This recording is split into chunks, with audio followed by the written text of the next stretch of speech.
지난 21일 군사 정찰 위성을 발사한 북한 문제를 논의하기 위해 27일 미국 유엔 본부에서 공식 회의가 열렸습니다. 이날 회의장에서는 북한과 미국의 날카로운 설전이 오갔습니다.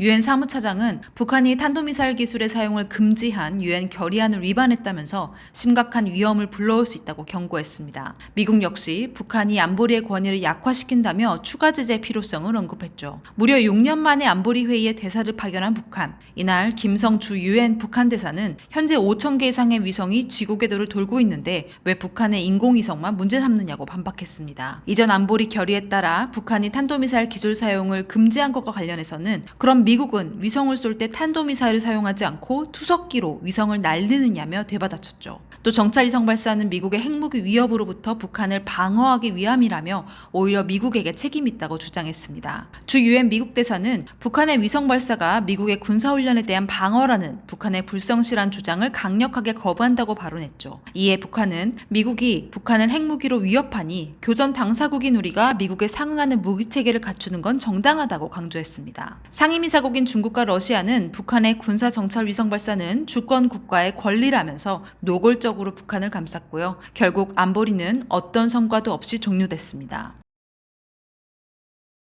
그동안 유엔 안보리는 2017년까지 북한의 핵미사일 도발에 따른 각종 제재 결의안 채택에 동의했지만 2018년부터는 미국과 중국의 대립 그리고 러시아와 북한의 밀착 관계가 깊어지면서 분위기가 달라졌습니다. 이때부터 안보리 무용론을 언급하는 목소리가 커졌죠. 중국과 러시아는 안보리에서 북한의 도발에 관한 대응 논의가 있을 때마다 도리어 미국 책임론 또는 제재 무용론 등을 주장하며 제동을 걸고 있습니다.